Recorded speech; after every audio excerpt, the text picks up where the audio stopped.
Hi, welcome. Chris Petri here. Thanks for coming by. Glad you've made it here, and we're going to have a wonderful time today. We're going to be creating a gorgeous painting in Paris, France. It's a Parisian scene. It's going to be of the Le Saint-Andre Cafe Brasserie. And we'll go and we'll look up our photo on our mobile device. I'll zoom in. So I'm going to work from my mobile device for now, and then I also have my laptop set up across from me on my work table here, my art table. So I'm just going to show the painting here, and so this is the photograph of the cafe in Paris, France, and so we're going to. I looked this up on my laptop, so I have the same photograph on my laptop set across from me, and this way I'll work from that. It's a larger picture, obviously. This is a little smaller version on my phone, but this kind of gives you the idea of I'm going to be working from that. And I just looked up Paris cafes and found this picture. So that's what I'll be working from. We'll zoom back out. And I always mention I use Arches rough paper for this painting.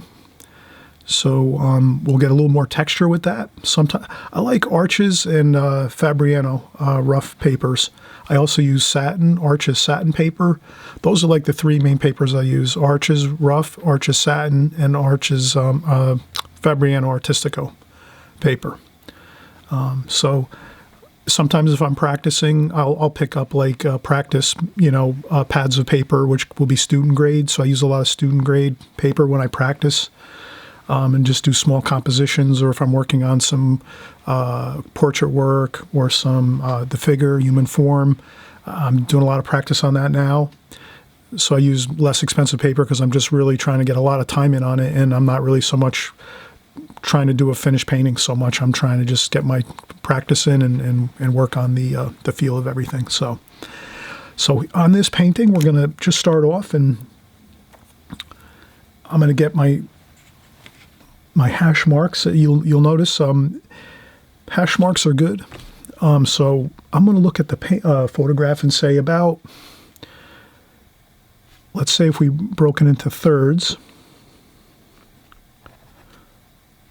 So if I broke this into thirds, the picture this way, into thirds, this third of the painting on this side, this is where the building starts, the cafe. Le Saint-Andre Cafe. And it's a beautiful cafe, and we can see people out in the front and having coffee and some delicious food. And so we're going to say that's where the building's going to start. And then as we go toward the lower section of the painting, I would say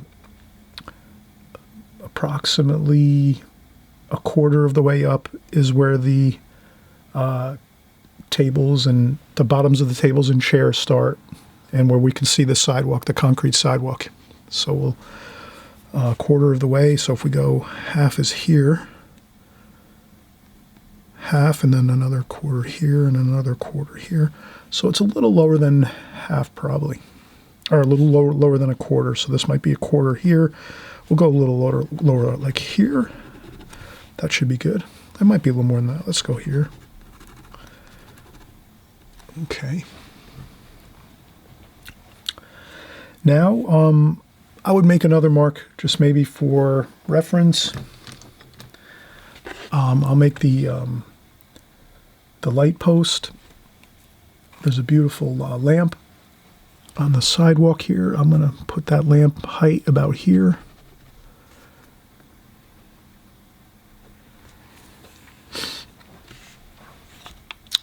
And the lamp's about almost at the bottom of the painting, so I'll put a little mark on the approximately there.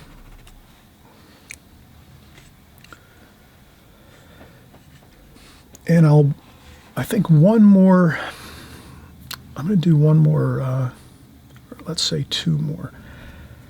I would say about a third of the way, similar to this, on this side is where the building over here on the right side sort of starts to angle.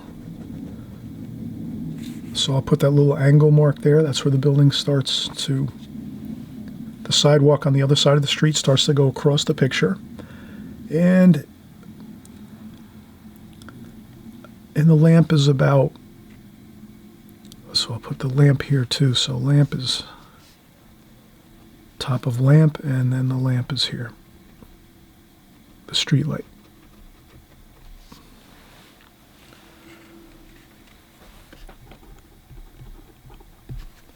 Okay, so this is good. Now, if you're really solid with your drawing, and you don't have to do this so much, but I find that it's good to do this, and I do this on a more complicated painting. And this painting is this is not an easy painting to draw, and an easy drawing to do, and an easy painting. It's there are some different angles going, and there's a lot of detail in it. We're going to simplify the detail. We'll explain how we'll do that. Sometimes when we see pictures of the beautiful Paris, Paris, France is beautiful. There's tons of gorgeous architecture everywhere, and some of those details sometimes can be like a little nerve-wracking. I'm saying to myself, how am I going to capture these details? But that's when we just have to simplify things and just realize that in a painting we can just key in on a few areas where the details are, and the rest we can kind of just calm down and relax those areas in a way, like in a sense of painting and the details of capturing those parts of the painting in a more very, maybe loose fashion, a more abstract fashion, so that we don't get carried away with having to do every detail. There's also other ways to do it where we just sort of leave out a lot of things and sort of make like a vignette of sorts. You can do things that way by reducing details, by vignetting things. But let's go with with our plan here, maybe making it a more loose, fun painting, and sort of, try to capture the essence of this beautiful scene, and we'll just see how it goes. And we'll start out. I'm going to start with the building up here, and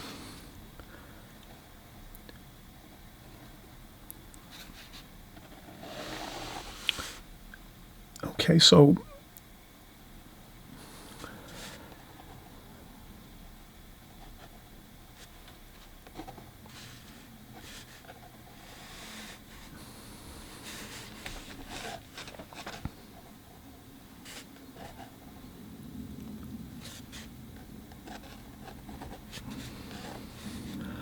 I'm just going to capture this long vertical line of the building. The building kind of steps in here. Actually, the building is a little wider at the base where the cafe is on this first floor of the building, and then it steps in a little bit. It's kind of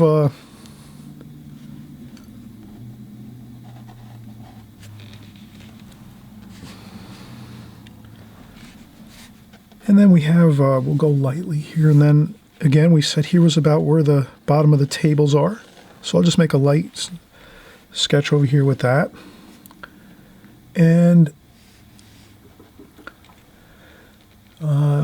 here,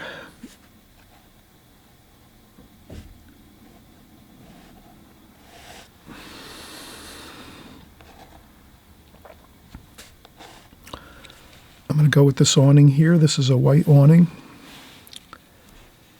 And then we have over here the awning coming forward.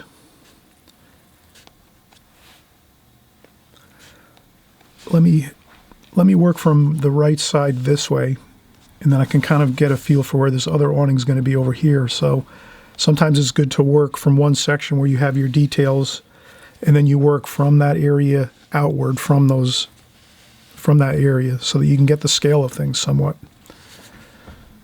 So here we see there's under here there is another awning.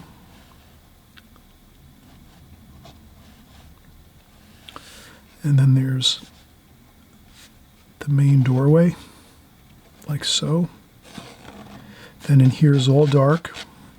It's the interior of the cafe. It's going to be dark. We're going to make sure we do this in a very dark tonal value. And then here, as we're going across, we can see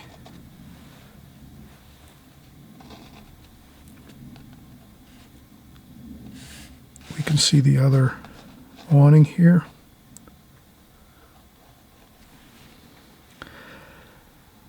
And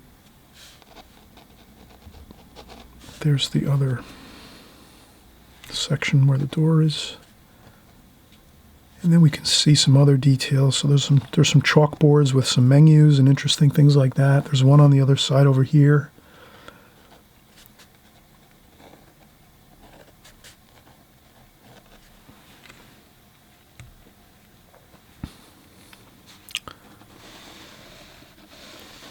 Now here's where I'm not going to get into a tremendous amount of detail.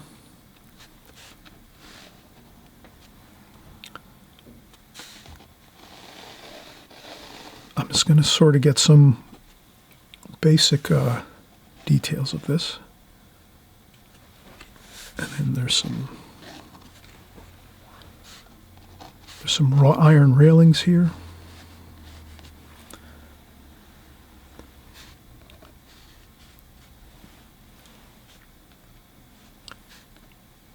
And on either side of the window, there is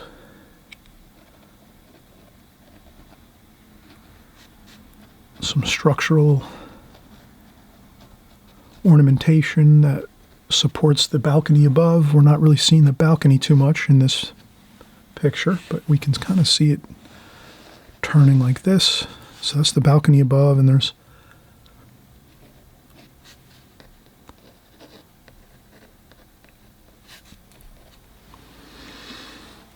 and again, I'm not getting to, this could be an hour or two of drawing if we were getting into the real fine details of drawing this picture, but we're trying to just capture the essence of what we're seeing. So I just wanted to capture those major architectural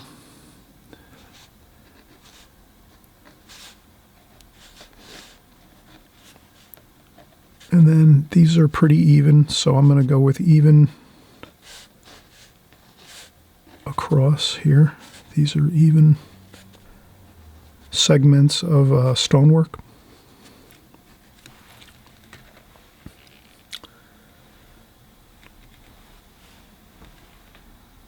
And those also,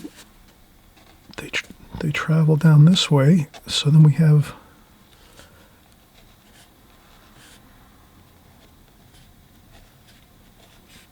it's darker under here on this bottom portion of the, and there's going to be people at the cafe tables. We'll do the cafe tables in a second. We're going to take a break. We don't want to go too much drawing without taking a break, because our concentration will start to fade, and then we're going to have problems with our drawing. So let's make sure we remember to take breaks. So that's a perfect time now to take a break. We just did the left section of the drawing, which is the Cafe Le Saint Andre in Paris, France. We did our left side. This would be how we would do it if we were out on the scene here. We're in Paris. We're going to paint. We're maybe across the street. We have our easel set up, or just we're sitting in a chair with our sketchbook, or in a cafe across the street with our sketchbook, and we're just trying to capture the essence of what we're seeing. And then we'll just take a break, and then we'll come back and we'll start to work in the other portions of the street and the sidewalks on the right-hand side of this composition.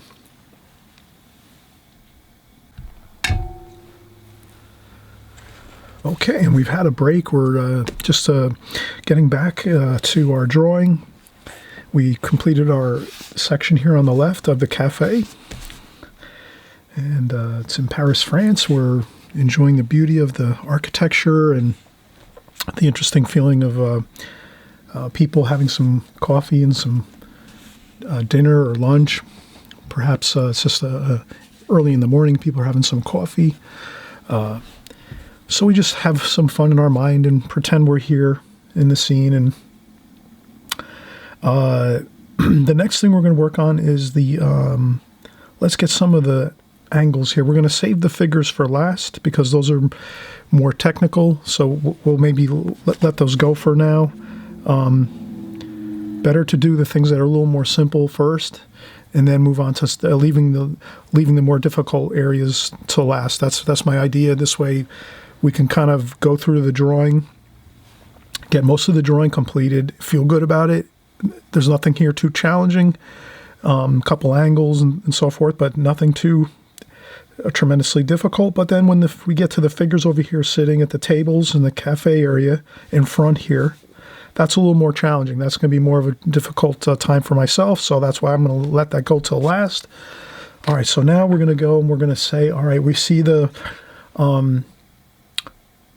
street. Across the street from here are the buildings, and we want to locate the angle of the street. So we said about here was the angle of the street where it starts in the picture. Sometimes I'll hold my pencil out and look. I'll hold my pencil out and hold it up to the photograph, and then use my pencil to sort of see what the angle is of the line. So if you can imagine, I'll use my pencil just to get the angle of things. I'll kind of put it in front of my eyes, my pencil in front of my head and my face and my eyes, and then I'll tip the pencil and line it up with the lines in the photograph.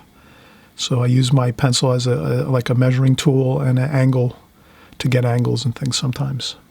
So I'll hold my pencil up, and then I bring it like this.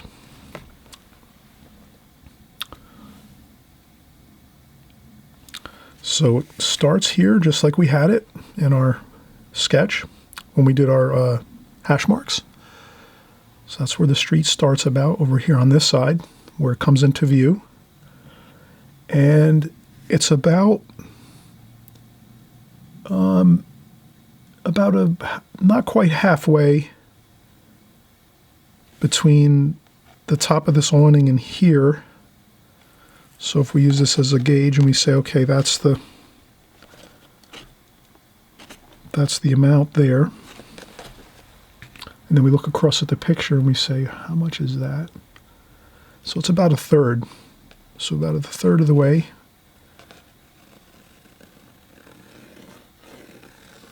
Okay, we got the angle there. And we will also notice that there are a few curb areas. There's a curb area here in front of the, I'm going to go really lightly, super light. And lamp is about here.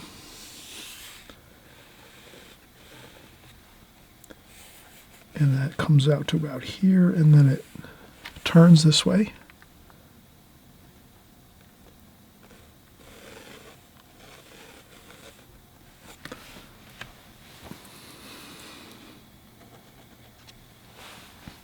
Okay, good. So we have a little bit of that curb line here in front of the cafe. We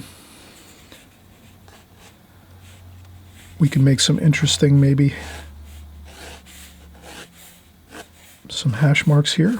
We might go with that, and maybe not. We'll just usually it's probably usually better not to go with too much improvisation if it's not in the painting.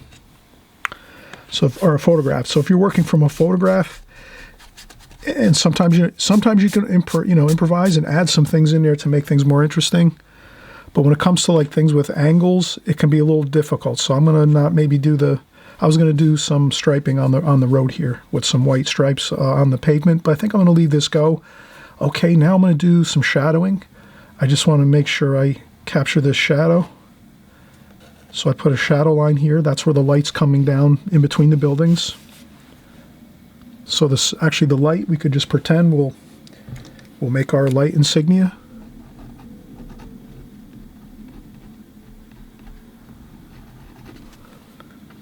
Light's coming down the center of the two buildings, down this street. And then we're going to look at the angles of the buildings here. I'll start here and just do some very light. Again, this is more minimized. We're not going to get too much details in the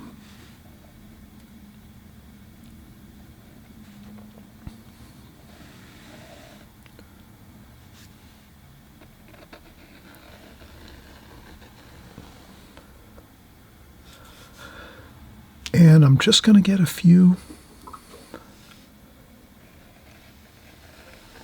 couple lines going here.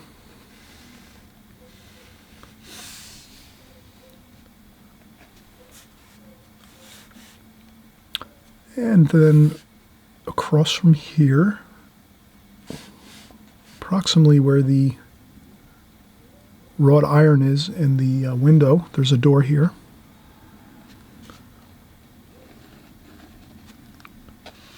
So this is we have a door here. Across from that is a rooftop that comes down a little and goes across. Nothing too, just something to add a little more interest over here. And another awning, pretty much close to this, same.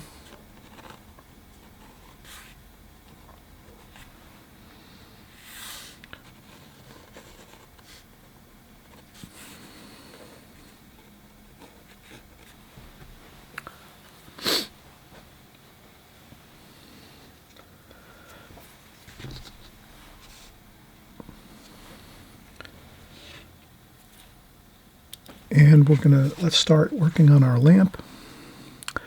Here I might use a ruler. So let's get the top of the lamp. It's almost to the top of the page here. The top of the lamp is approximately the top of the window here. So maybe I'll go a little bit taller. And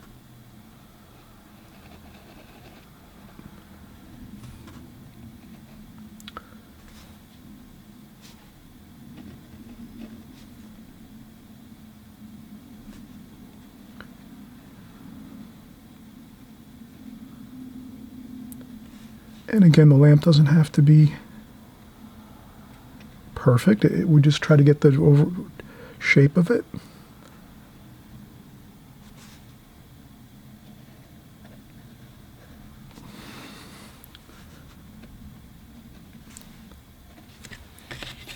And then we will bring this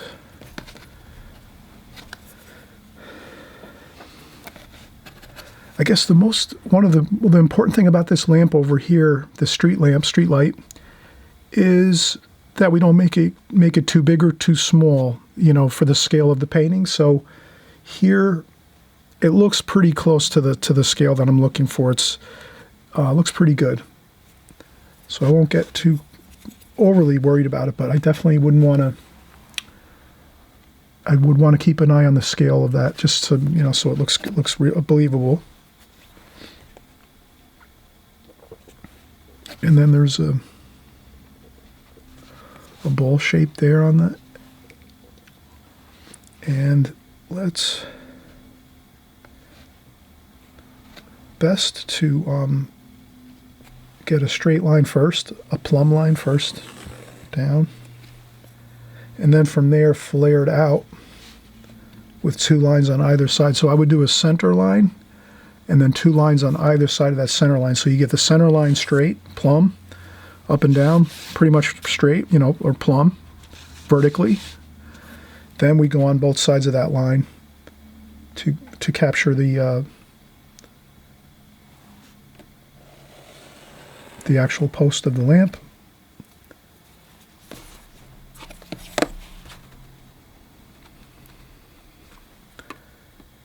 Doesn't have to be perfect. Again, we're going to do this more loosely. And then from there, we can do a little ornamentation just to let ourselves know there's some ornamentation on that. And then some more ornamentation here.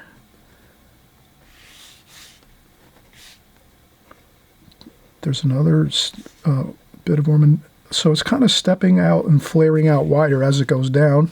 And then there's like the last portion of it, which is like this. And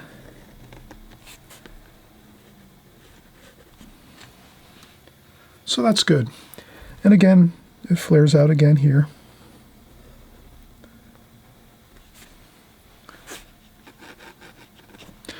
Again, we're not going too overboard with details. We're just trying to kind of capture it. You know, it's the lamp, the light, and then the post comes down. It gets wider and wider and wider, and then it gets to this point, and it starts to have some ornamentation on it, just so we have a little bit of that. It gets wider, and then it gets most wide here, and then it's got another flare out at the bottom. So you can do it like this, or you can just even maybe do it more simple. Maybe just one post, and then make the larger section on the bottom like this. You know, it doesn't have to be as detailed. I'm just doing it so I have more to work with when I start painting. And that's the thing, when we start painting, we'd rather have a little more information to work with versus less, because then we don't have to do it much guesswork. We can just sort of do it like we've drawn it, or you can leave some stuff out. Once we start painting, it's not going to be so noticeable. And we can also just do a little erasing.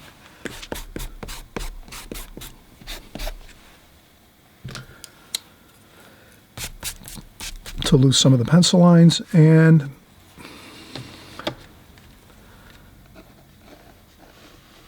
we have some more vertical lines here for the buildings.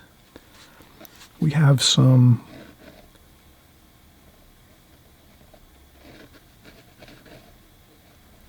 dormers here. Incredibly beautiful architecture. So we have some dormers on this rooftop here in the distance. Again, we're not going to get too overly detailed here. Just some vertical lines, so that when we're painting, we have some ideas of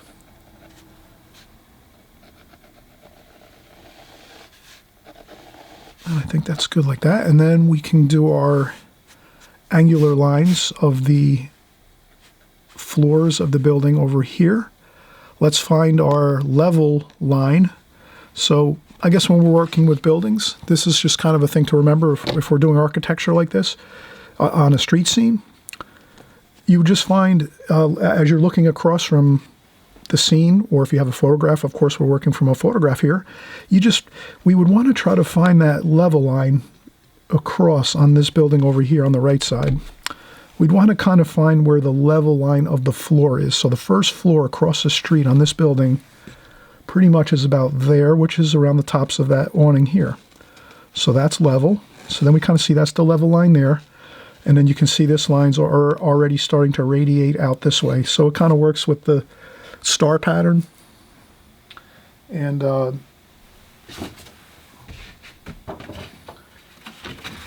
usually with the star pattern, it's just, you know, if you start at one point, if this is the level point of the building, let's say this is our cafe here. Here's our building over here.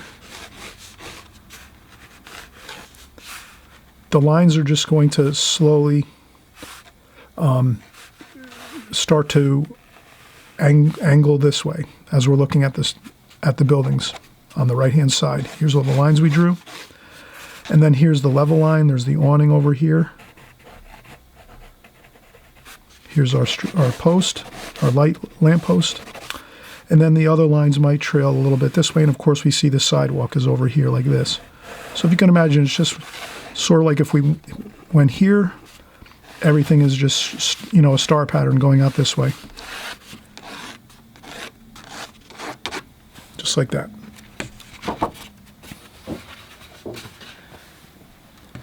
So here's our level line, and then things just start to go upwards, and the next floor up is, and some areas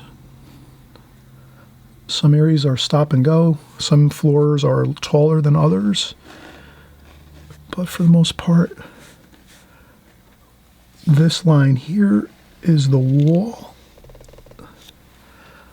And this is where the building corner is, and then the building turns this way on a right angle.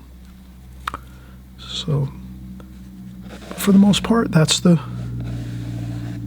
angles here. Just so we have that feel. I think that's enough information. We have just some angular lines running parallel. We have our vertical lines running vertical, just so we have those kind of like guides for ourselves as we're working in the painting and we're doing some detail work. And okay, now is a good time. Let's take another break. We'll take another break, then we'll go in and we'll do some of the figures here at the cafe with the tables and chairs and figures and the enjoyable people of Paris. They're having their coffee or some lunch or dinner. And we'll start up with our more detailed section here. But first, let's take a quick break.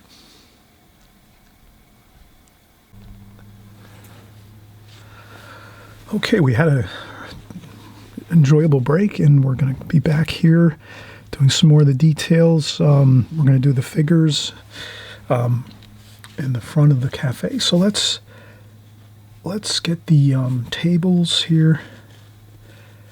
I'm going to do a table here.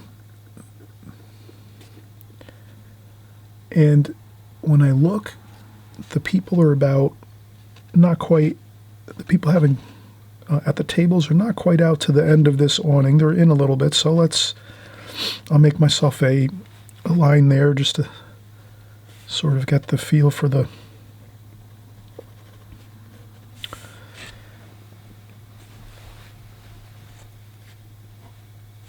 and I think what I'll do is there's a person here.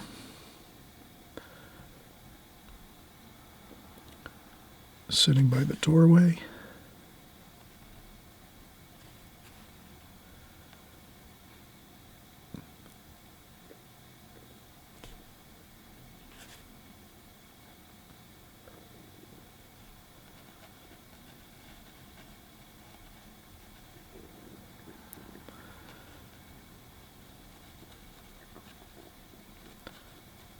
So I think what I'll do is I will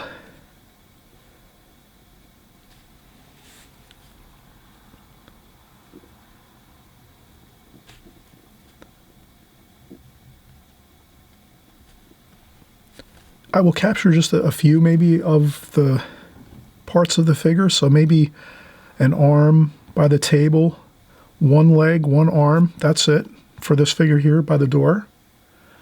And then there's another, and then there's a bollard, which is a post that's set into the concrete roadway so that if cars come by or bicyclists, they won't maybe infiltrate into the area where the people are having coffee. So it's a safety post almost there for the people that are having their coffee and lunch. So I'm going to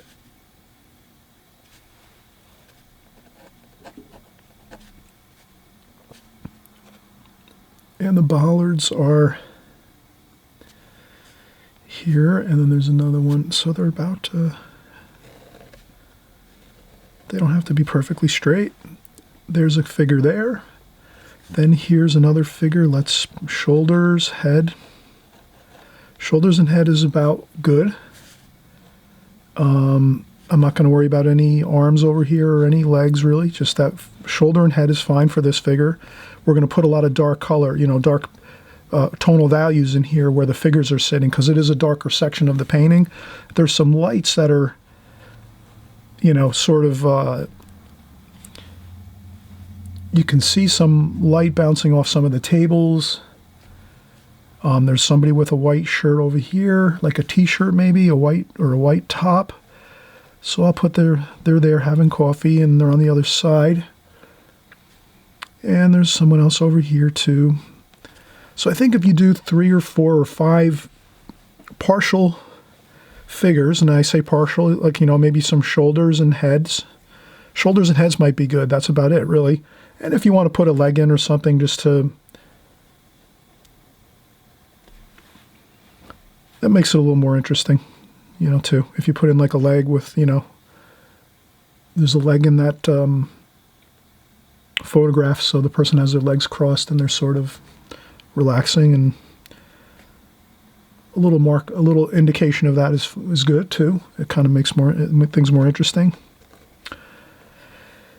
And then there's shadowing under the tables, and I would put a couple lines just to indicate some chairs. Again, I'm not going to try to draw the figures and the tables in detail on this painting is really doesn't really make any sense because it's only a small portion of the painting. However, if you were to create a painting and the main focal point of the painting and the large section of the painting is someone at cafe tables or people at cafe tables, let's say, then you would want to develop more details with the chairs and tables. But since this is really just in shadow, it's dark, we're just trying to let the viewer looking at the painting know there's some figures here, they're having coffee and so forth. And I'm going to minimize this figure a little bit.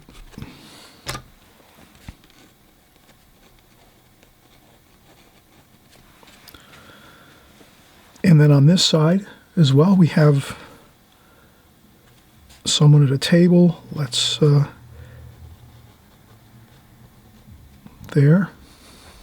And again, there's a table and some chairs. A couple vertical lines for the chairs and tables.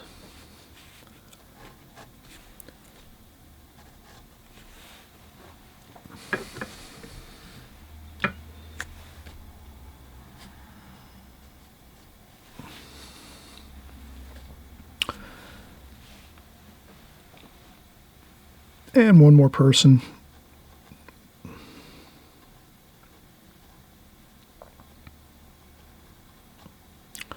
And again, just some real, very, when we start painting, you'll see how this is going to be minimized. We're not really going to get too much into detail on all the figures here. We have perhaps a barmaid. She's working here. She's standing in the doorway.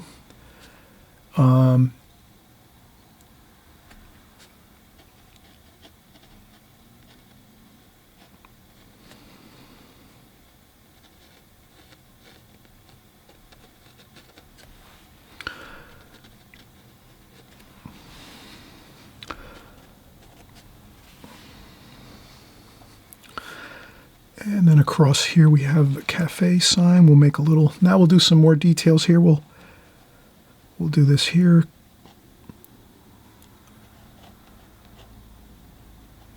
Cafe. Neon lights there, so we can use some orange, cadmium orange paint there. Over the top of some darker color we'll put in there. And then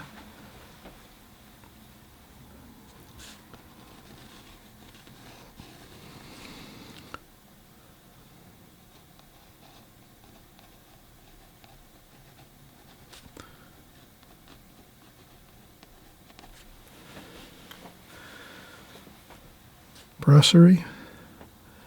And then we can up here, I will very lightly sketch in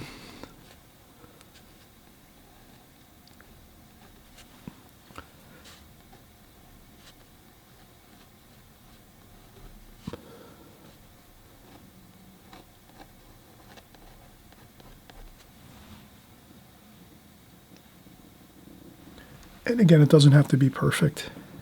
We can make this sign larger. But I think this is good. This will be fine. And we'll start painting. So let's take another break. Let's just do a few more bollards here, just so we have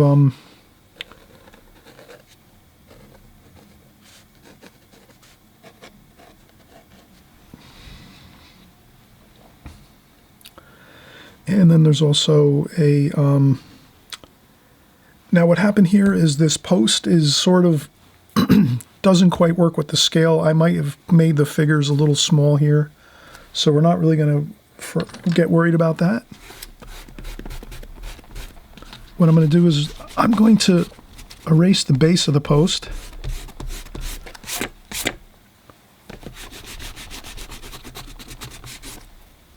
I'm going to erase the base of the post and then just make the post run out of the picture.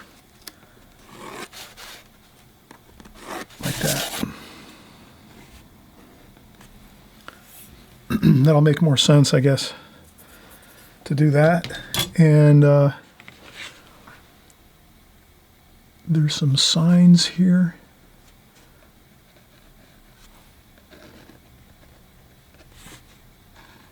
And there's a round sign here.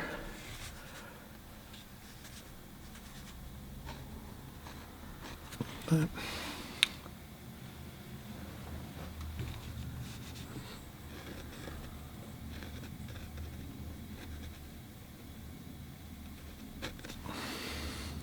and a dark window here and there, and I'll try to maybe capture a couple of darker lines, and then over here there's some spots of dark windows here and there, and we'll capture that. And there's an arched doorway there, and then on this line here we have some of those some of the wrought iron railings with some flower boxes, and they're the same up there, so just a little indications of those like that. Okay, I think we're ready to do some painting. Now what you're going to be amazed at is when we go in to do the painting, even though we did quite a bit of detail on the drawing, our painting's going to be much more loose and the painting's going to go a lot quicker. So we're not going to really, we put the more the detail goes into the drawing, but then when we go to paint, we'll be more free flowing, and we'll see how it goes, and you'll see how we can make this all flow together as one cohesive piece of artwork, and instead of maybe fragmenting it so much. So it looks much better if we can just get a couple really nice washes. Maybe we'll do like 3 glazings. We'll do like a real light glazing, then we'll go over it and start doing some of the middle tones, and then we'll do the darker tones. So let's take another break, and we'll come back and we'll start getting ready and prepped for doing the paint on this.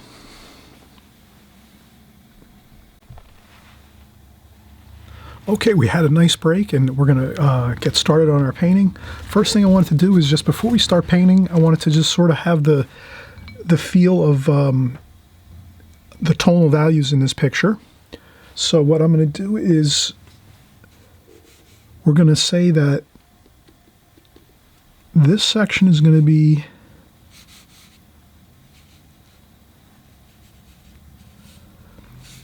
sort of a middle dark.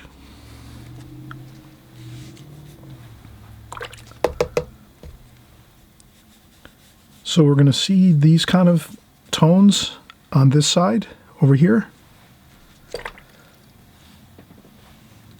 Okay, on this side of the painting, it's more light. So you're going to see this tonal value, sort of a very light.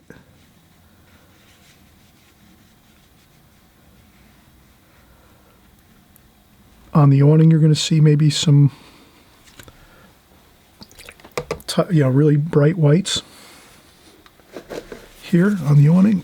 And you can change the color of the awning. You can make it a different color if you want, but it's good to stick with pretty much the photograph that we're working from. So that's going to be the pattern of the tonal values. And then of course the really darkest darks will be in the doorway. So we would just kind of make a note of that. We have some darks there, and then here along the tables. And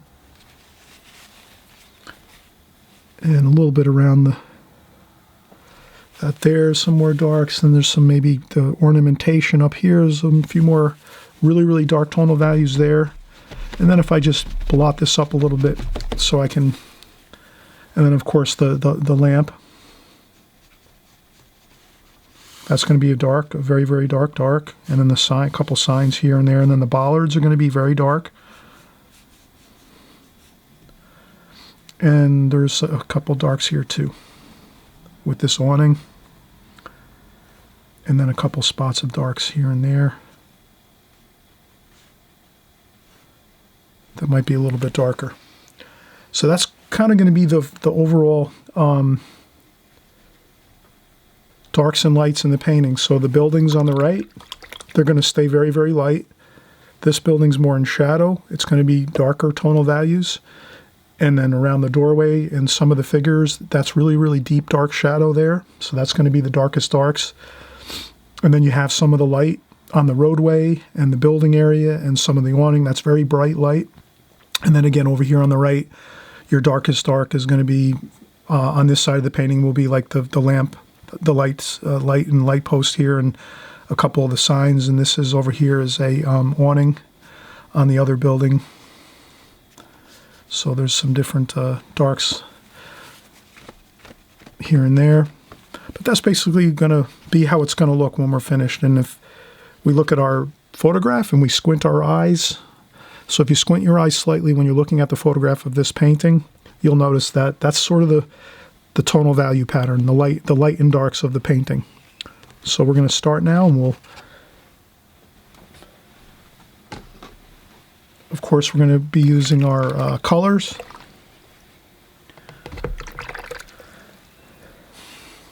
I'll use a larger brush here.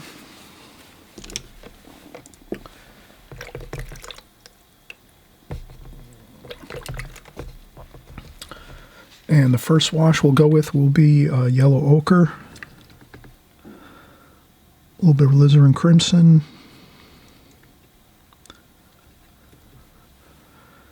a little bit of cerulean blue over here.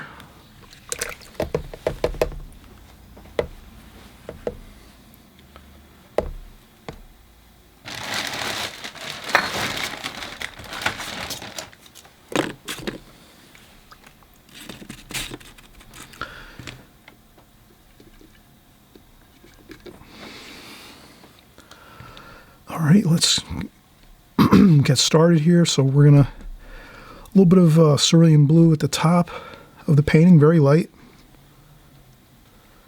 And then we'll start working in that beautiful yellow ochre.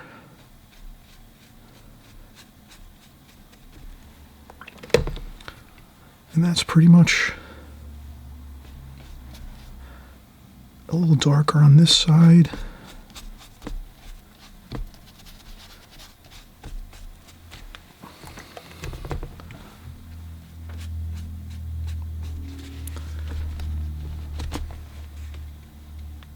And if you go over a spot you think you want to keep light, no worries. A little tissue and you can just blot up the paint a little bit and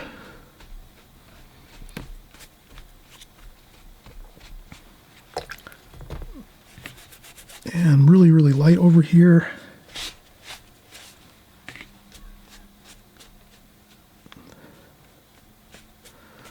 So you can see I did a very, very light wash. So we're doing the glazing technique here.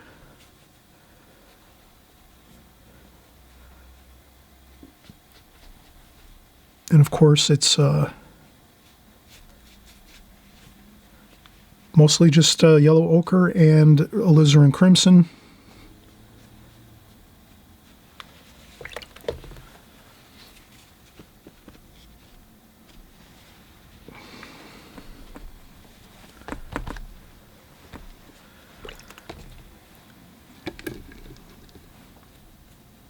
And a little more cerulean blue, just for the cool.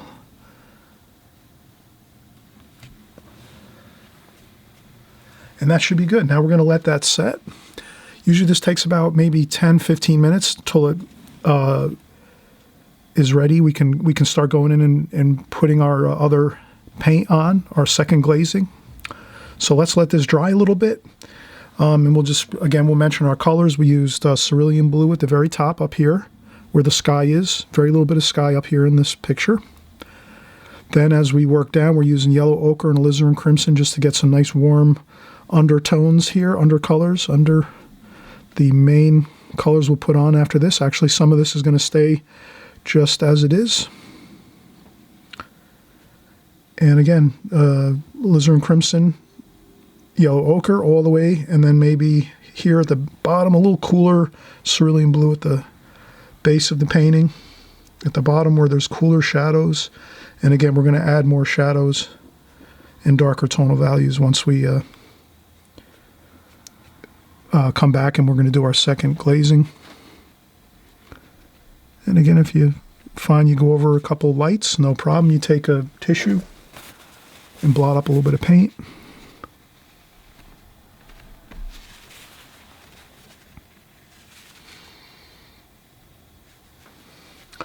Okay, let's take another break. We're going to let this dry a little bit, and then we'll come back and start adding in our darker washes.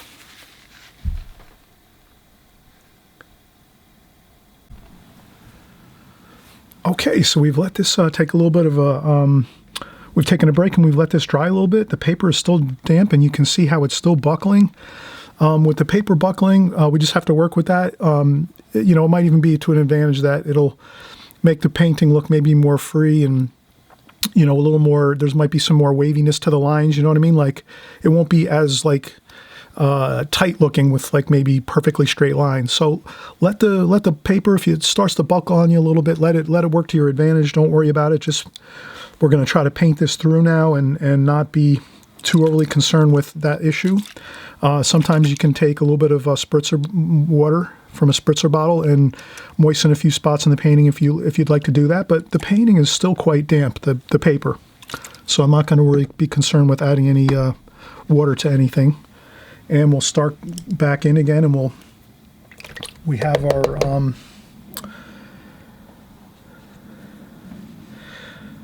I'll use a little bit smaller brush, and I'm going to go in with burnt sienna, burnt umber, yellow ochre, raw umber, maybe a little bit of French ultramarine blue just to get a little bit darker tone. And then maybe we'll start to work in some of the darks here. I'll make sure to try to maybe keep this line over here.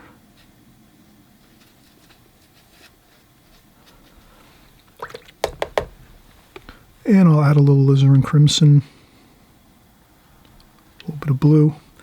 So the French ultramarine blue is going to give us that little bit of a shadowing effect. And again, if you go over a line or something, no big deal. And this is a little more difficult. I don't always paint with a lot of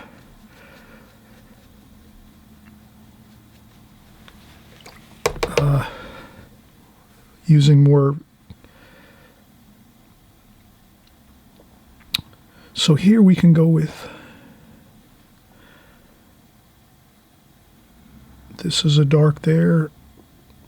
Okay, that's the white canopy. Let's let that be there. Now we're going to go with even more burnt sienna now. Burnt sienna, French ultramarine blue. We're going to get some of these darks here. So we're going to be in the cafe doorway here.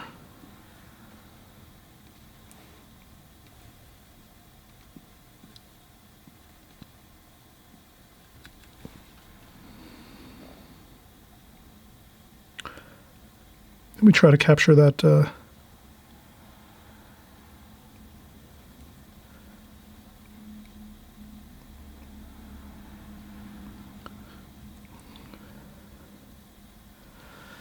and things are pretty dark over here. Let's continue. Let's add some yellow ochre into this here. Burnt sienna, French ultramarine blue, French ultramarine,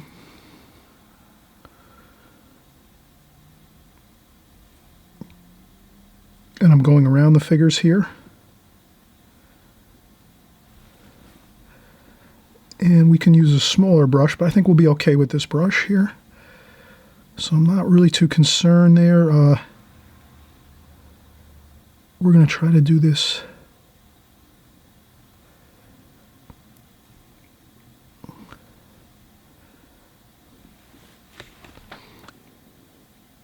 quickly. We're not going to fuss around too much.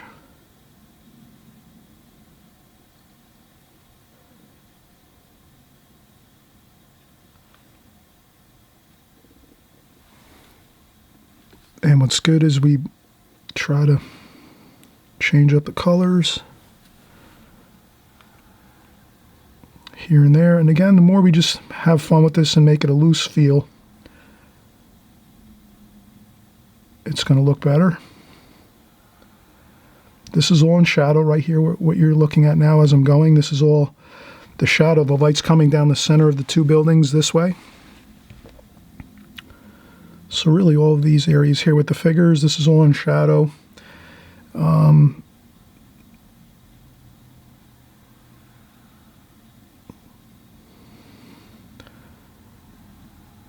There's the couple boards on the wall, the chalkboards.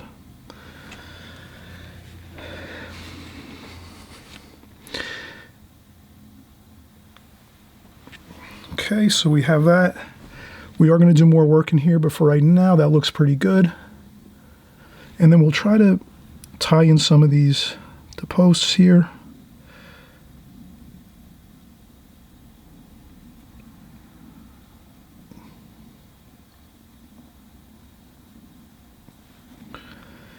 And then there's that curb line. We can just go around. Not worry too much about that. And let's get some of that cool shadow. Maybe we'll switch over to some cobalt here and try to capture some of that shadow. And that's all right if it goes over there.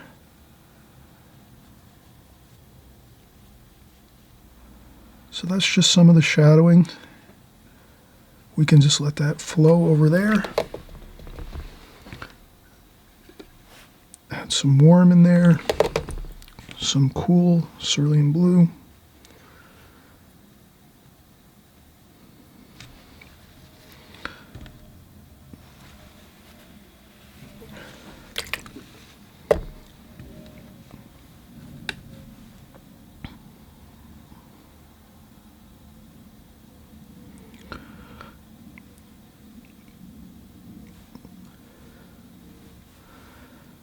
And I'm trying to control the shadowing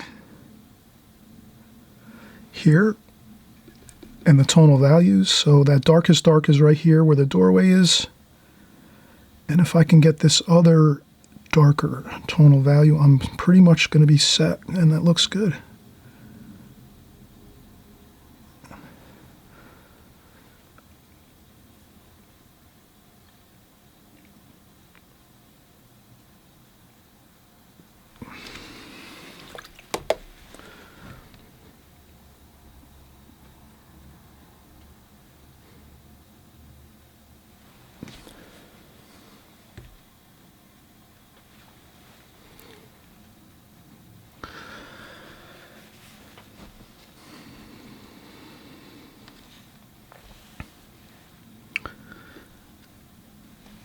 And there's some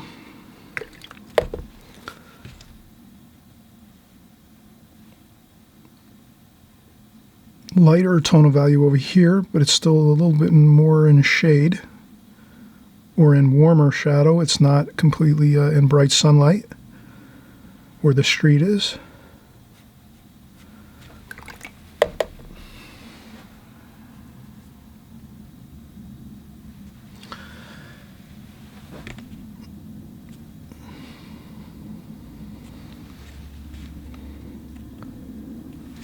And then we can add some color.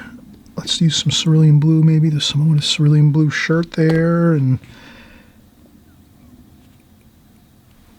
we have maybe someone with a cadmium red shirt here.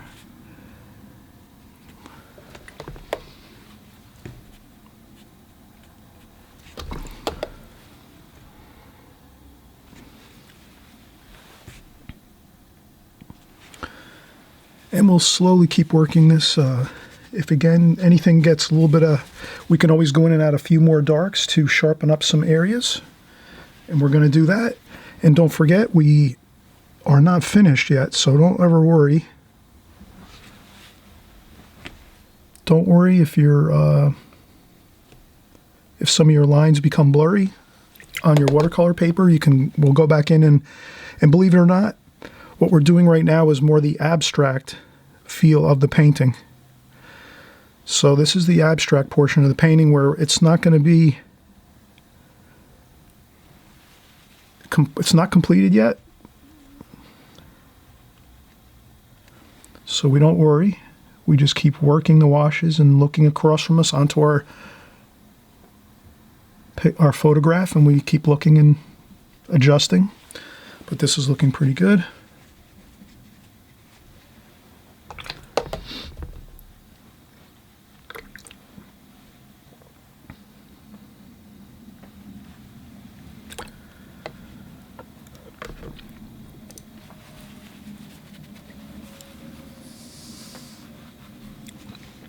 this is drying.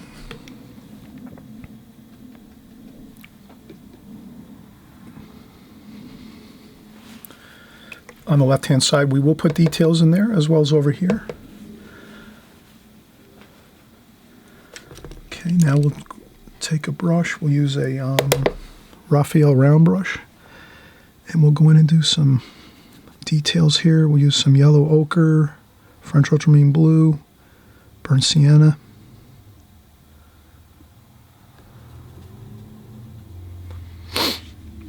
And these are some blue. Let's do some blue.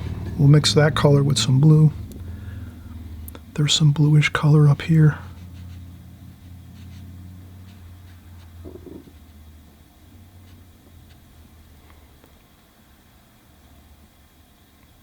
Okay, that looks good there. Just some detail. Then we'll go in and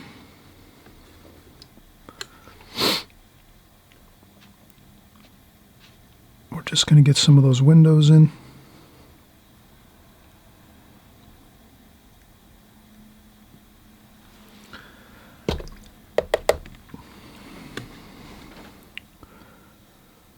Get some of the shadowing in.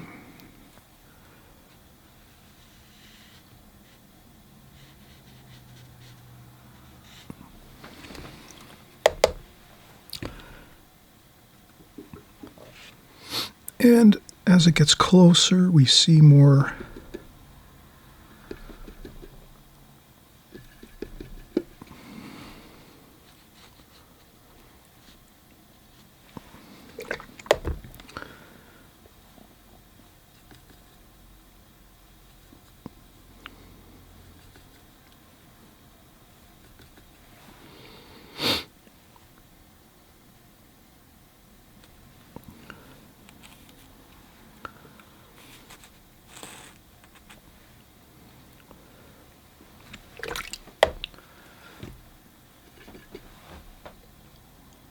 and we see an awning over here.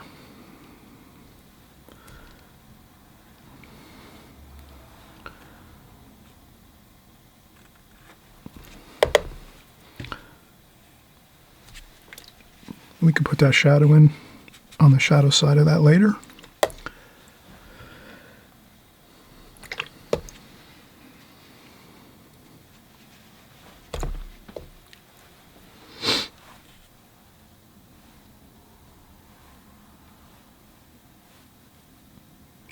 And some French ultramarine blue, burnt sienna.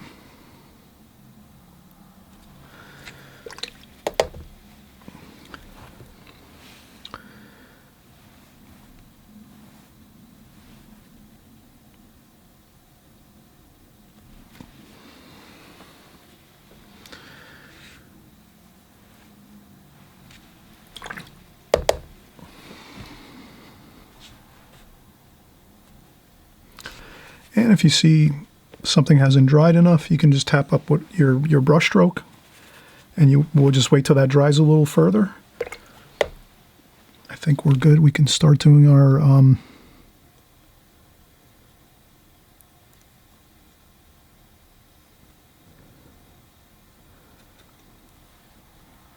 and a little bit of red.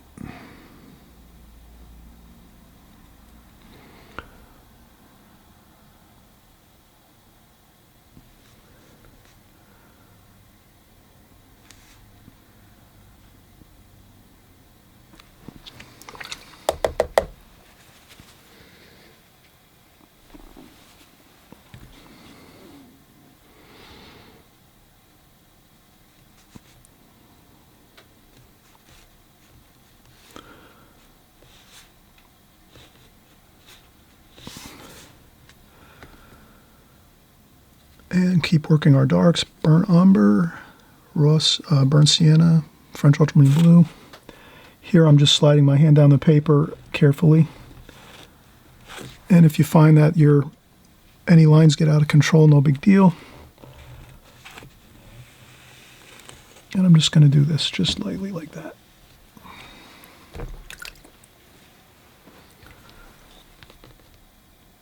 Then I'll go in and just straighten that line like that. So if it goes a little wavy, no big deal, just straighten it out. Fill in some of the wavy lines, like that.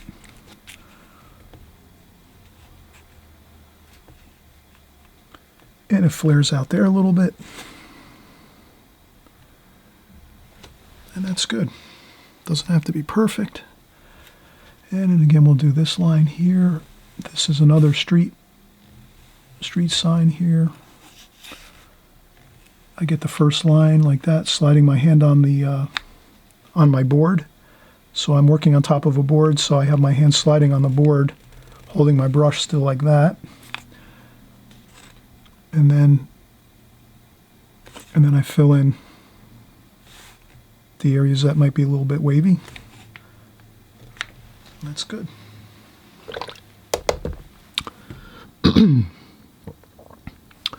And we'll go with some cadmium red mixed with some alizarin crimson. Maybe a little bit of a burnt sienna too, and we'll make the red stop sign here.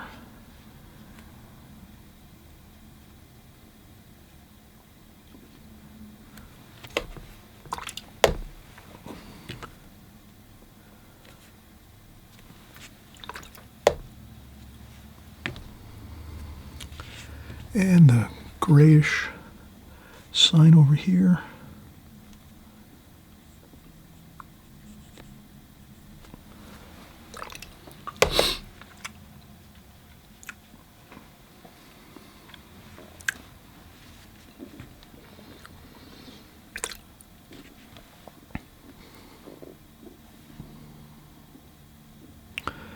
And maybe a little bit of shadowing up here on this building at the top. Warm and cool, cerulean blue.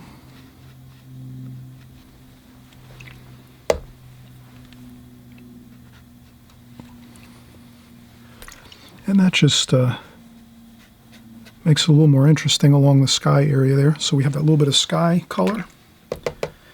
And again, we have everything is looking good on this side over here. We can still work over here while we're in a couple more some details over here. We can do a little splashing and some, just to give it some interest, we could add a little bit of some shadow line here. This kind of lets us feel like that's the side of the building, so that just gives us a little bit of tonal value change. Put some blue in there, cerulean blue.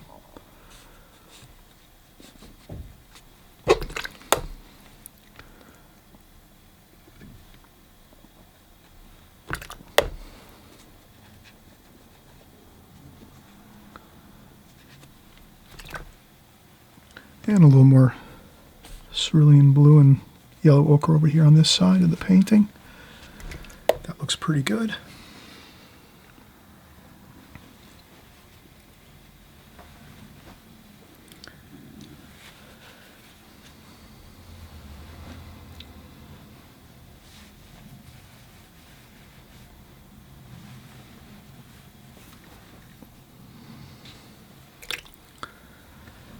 And then we can go in and we can do some darker darks. Up here.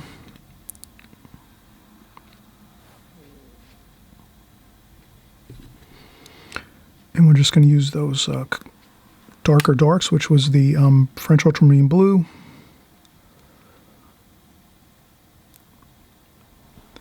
burnt sienna, and yellow ochre. And we just do some lines here.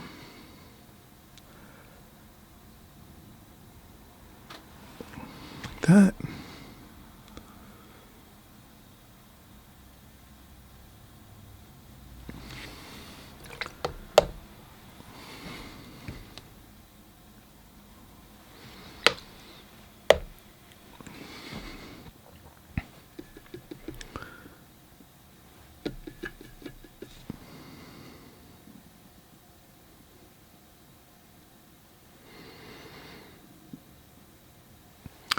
And another little bit of dark there, just to give it some interesting feel.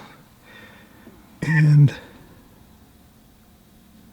there as well.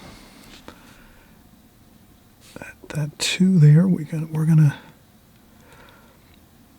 make a dark here, burnt umber, burnt sienna, French ultramarine blue.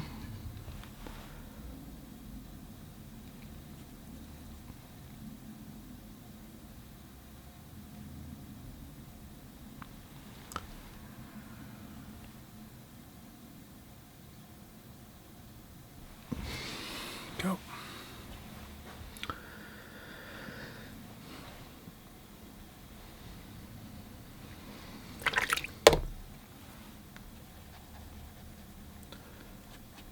And I try to fuse these together a little better, these shadow areas.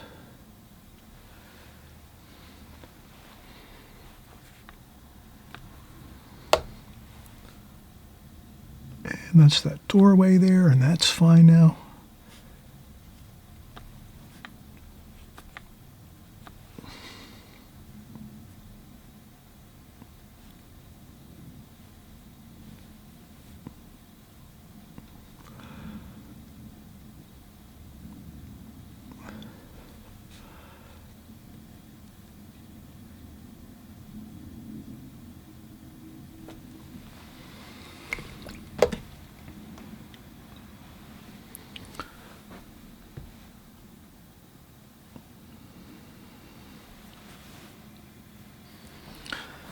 And we'll go in and do our figures, some figures here. We'll just have a little bit of the cadmium red and yellow ochre for the figures.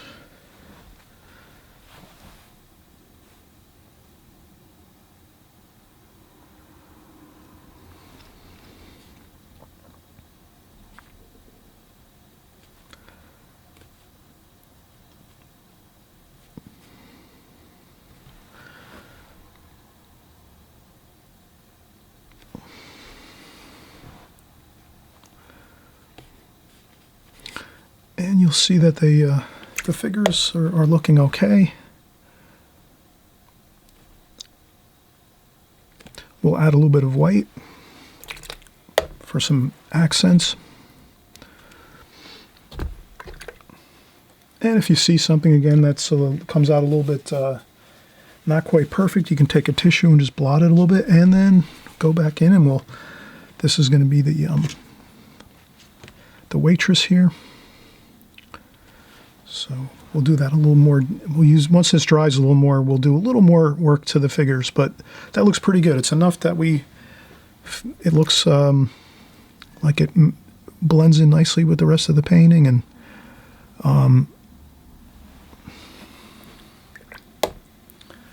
we're going to go in with some more darks. Burnt sienna, French ultramarine blue, burnt umber.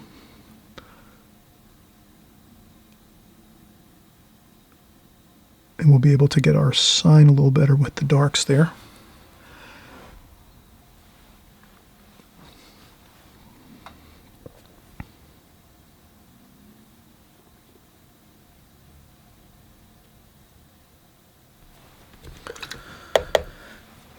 And then those darks, we'll transfer them down here too. So we'll kind of fuse those together like this.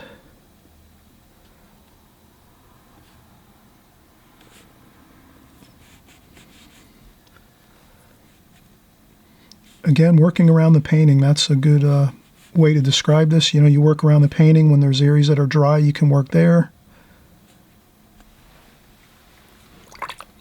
So this area is more dry now. So I'm able to do some of that shadowing under the figures and tables.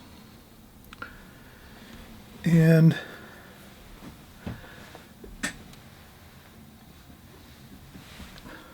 we're having fun here. We're just having fun. This is more of a loose painting, not as heavy on the details, and we're going with a faster technique with holding our brush up high and just trying to, have a more loose feel to it. I'm not used to painting this way as much, but it does come out really looking very fun and pleasant looking. So let's keep working this. And again, this is the light side of the picture, and then we have the darker shadows on this side. So we're continuing to follow in along that idea. Let's take another break now. We've been working quite a bit. Let's take a break. I'll use the blow dryer maybe a little bit to dry off some areas, and we'll come back and we'll finish up.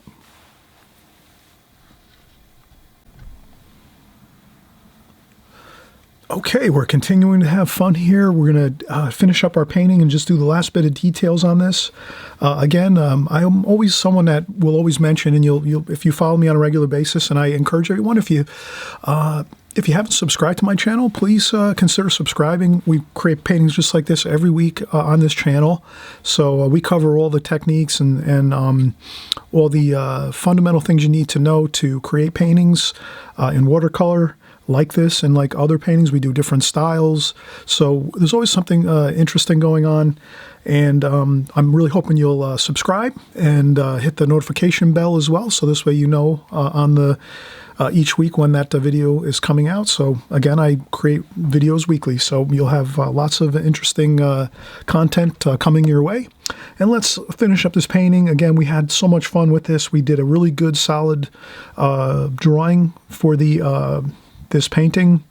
We call the drawing the bones of the painting, the pencil sketching, the pencil drawing, and then this is the flesh, the paint. So we'll put the flesh on our bones of our painting, and we're just going to do our finishing details now. So let's go in and we have,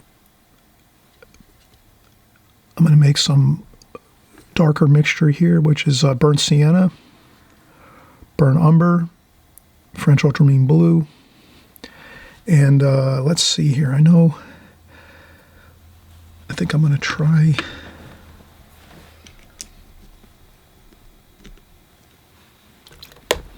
I'll use the needlepoint brush here. We'll try to get the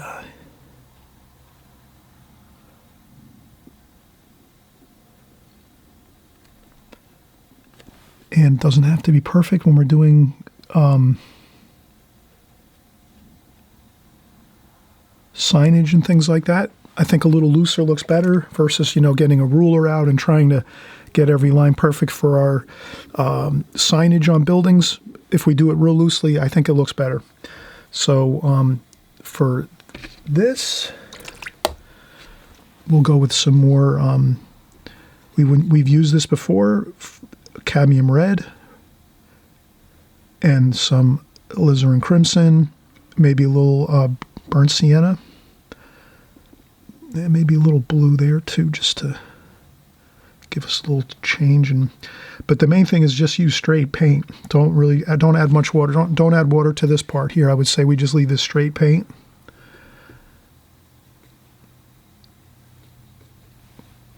And then we'll go right in and we'll just do this real quickly.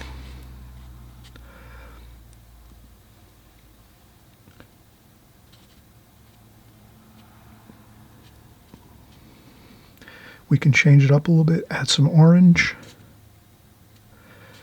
maybe there, just to make it a little different, change up the...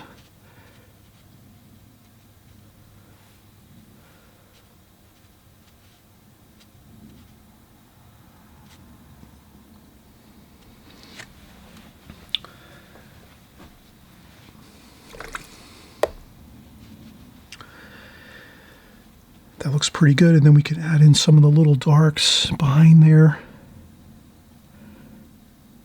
Give it a little bit of that mysterious kind of feel to it.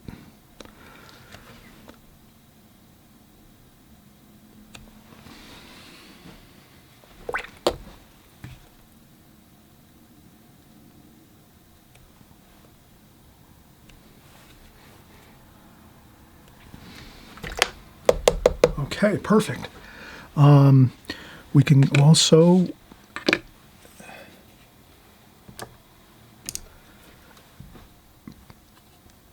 French ultramarine blue, burnt umber, burnt sienna. We can dry off our brush a little bit, and we can do some ornamentation here. There's some gorgeous railings here. We could do that there. And some interesting little swirling lines. That's all. And there's some more. So I think if we add just a few, maybe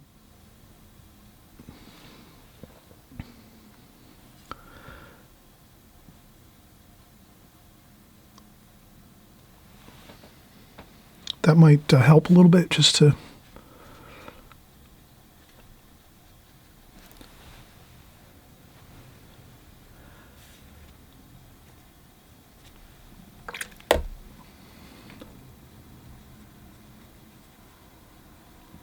and I just add a little dark there. That might be something where we might frame, we might so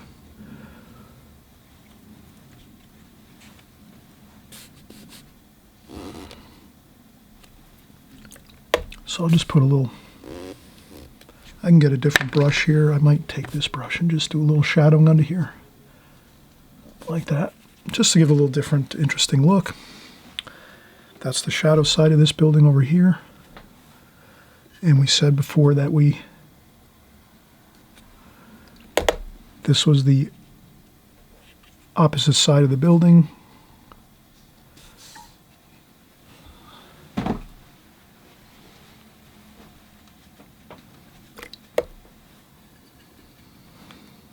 I'll put a couple splashes here. And same with the there, maybe a little dark splashes over here. Then what I'll do is I'm going to get my titanium white, take a little yellow ochre, and I just put it into the titanium white like that. So I mix it in a little bit, mix it around in the little top portion of the white. And then we can do a couple of highlights. So there's some people sitting here, and we're going to try to capture the light a little bit here, and where we might not have had it before there, we can add some light.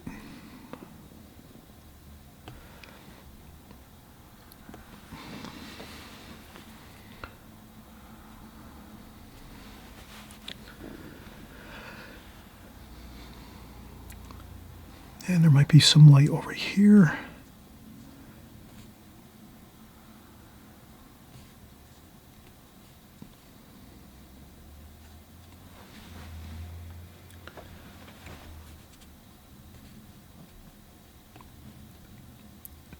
And a couple lights and little small bits of light here and there can make a little interesting details to things. This is more of our detailed area here, the signage and the light post, and then this area where the cafe is and the people having coffee, and that's the main focal points of the painting, and the rest is sort of kind of quieter in the painting. It's more subdued. You don't really notice it as much. We didn't do anything real. We did very carefree brush strokes everywhere, and that calms those areas down, so those are not really the main focal points. The focal points are here, and also over here we have a little bit of a focal point with the signage and a lamp. And if the lamp didn't come out perfect up top, good time, we can just go around that like that. A little bit of paint around that there.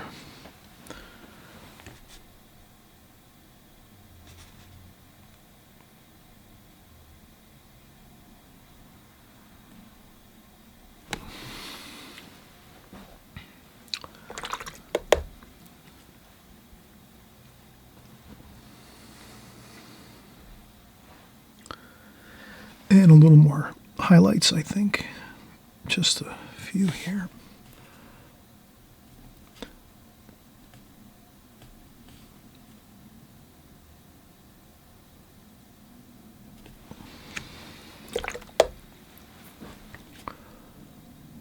And if you find a highlight doesn't come out that good, you can blot it up a little bit with a paper towel or a tissue. You can add some more.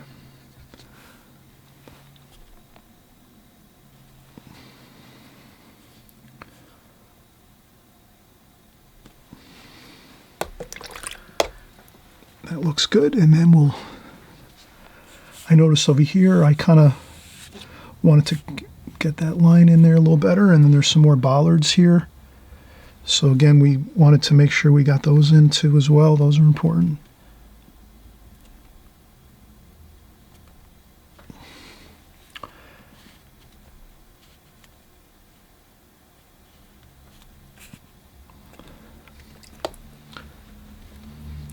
And we could put some shadowing on those a little bit. It's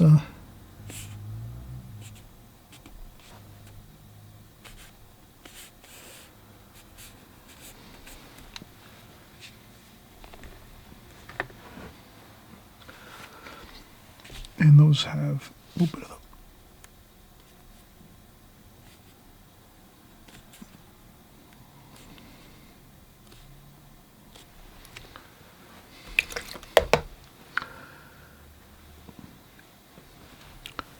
and a little bit of shadowing under here just a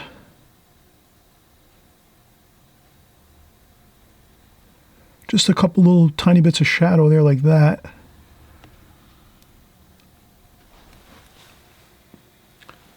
And then there's a little bit of a shadow under here. That.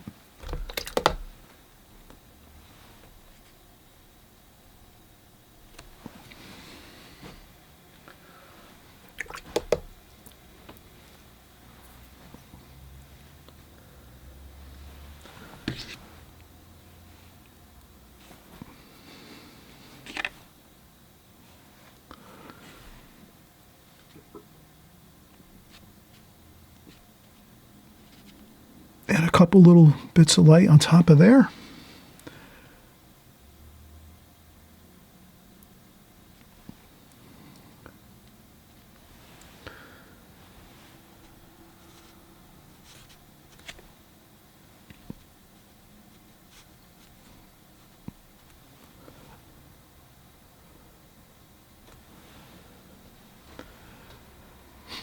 Okay, I think that's good. Let's we'll peel off the tape here and see how it looks framed out.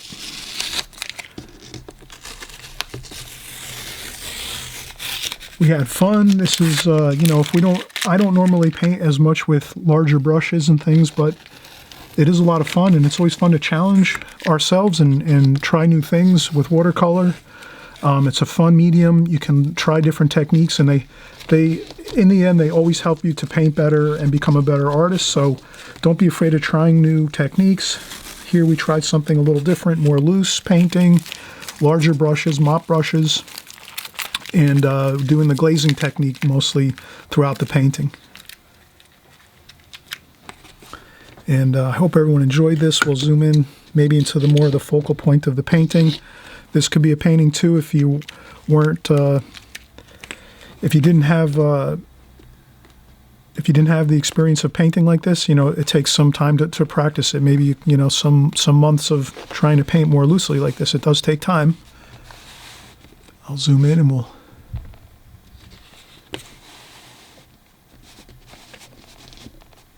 we could always so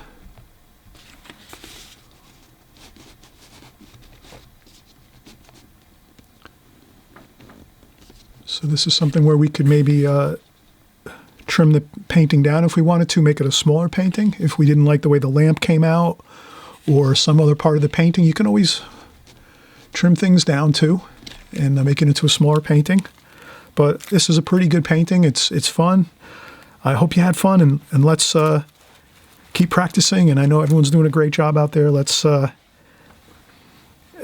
keep going, and we'll see you on the next video. Bye-bye.